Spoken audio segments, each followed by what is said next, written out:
Evangelho segundo São Lucas, capítulo 13. Bom, Jesus está na caminhada da Galileia para Jerusalém, como vimos no capítulo de ontem, o capítulo 12. E quando chegamos no capítulo 13, tem mais alguns eventos e mais alguns ensinos de Jesus aqui, junto aos discípulos. E a gente encontra no primeiro verso, de 1 a 5, um diálogo de Jesus com alguns que conversavam com Jesus sobre alguns galileus que foram mortos por Pilatos. E Jesus introduz também o exemplo de 18 pessoas que morreram quando a torre de Siloé caiu, e ele chama atenção a questão do arrependimento. Depois, do verso 6 em diante, ele fala sobre a figueira estéril, é uma parábola muito interessante, eu vou voltar a falar. E depois, do verso 10 em diante, a cura de uma mulher enferma numa sinagoga, dia de sábado. E a gente encontra aqui mais uma pequena discussão de Jesus com as autoridades religiosas ali por estar curando em dia de sábado.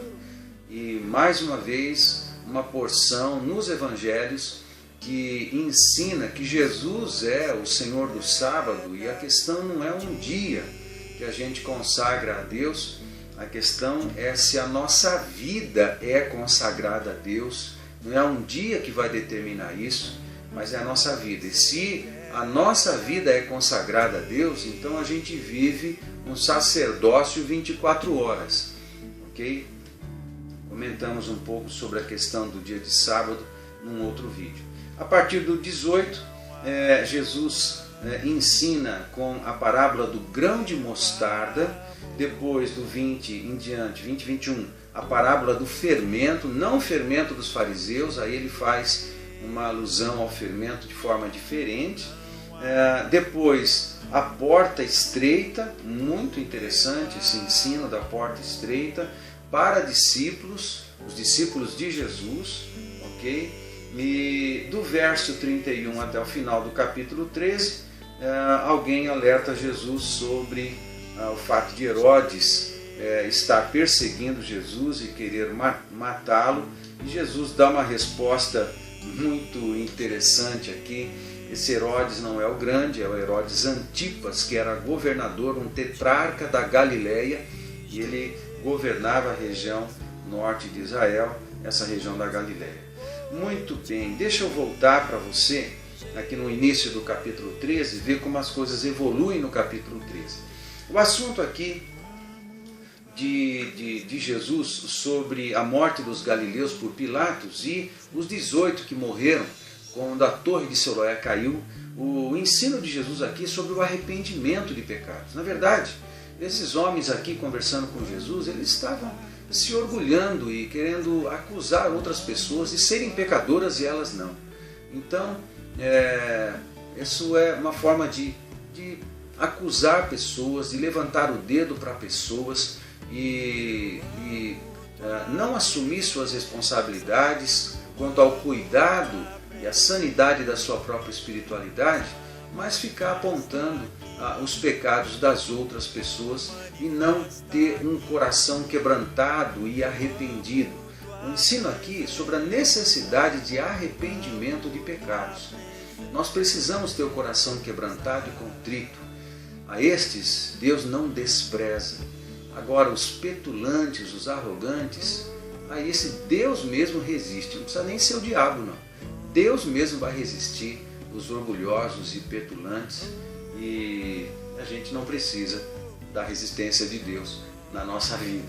Já basta a gente mesmo, o diabo, ter Deus resistindo à nossa vida por causa do nosso orgulho. Não é um bom negócio, não vale a pena.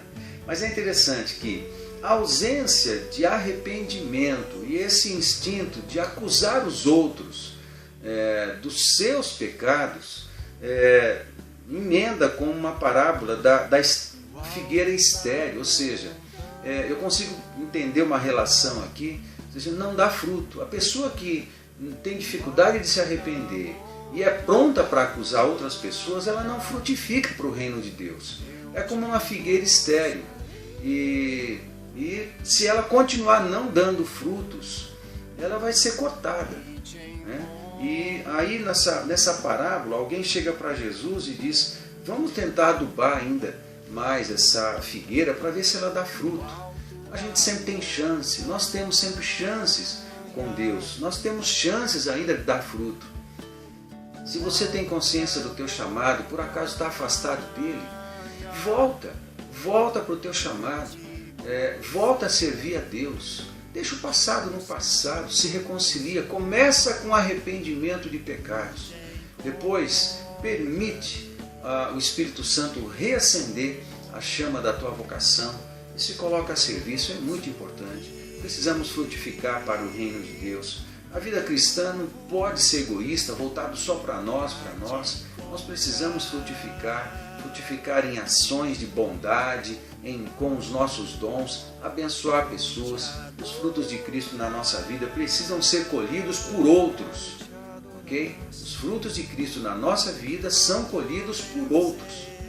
A árvore não consome o seu próprio fruto. O fruto que a árvore produz serve aos demais. Sejamos assim no nosso cristianismo.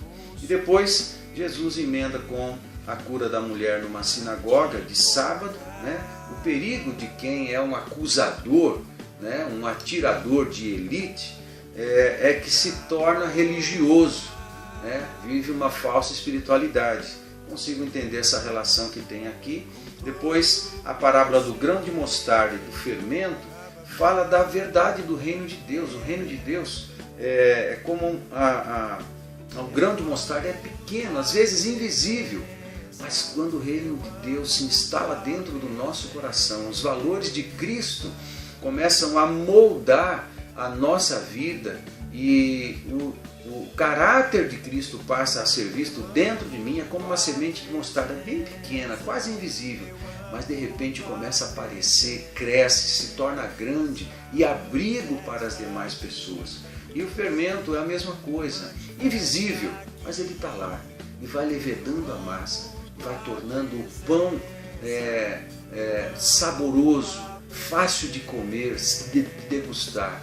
Então o reino de Deus dentro de nós faz isso. E depois a porta estreita, né? E finaliza com a questão de Herodes querendo matar Jesus.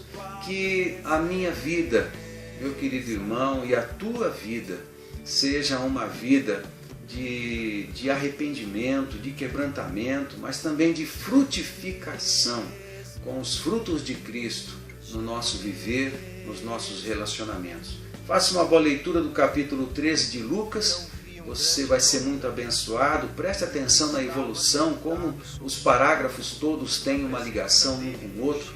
Você vai crescer bastante, muito mais palavra, muito mais presença de Deus, muito mais arrependimento e frutos do Espírito na nossa vida, muito mais fé e ação. Deus te abençoe.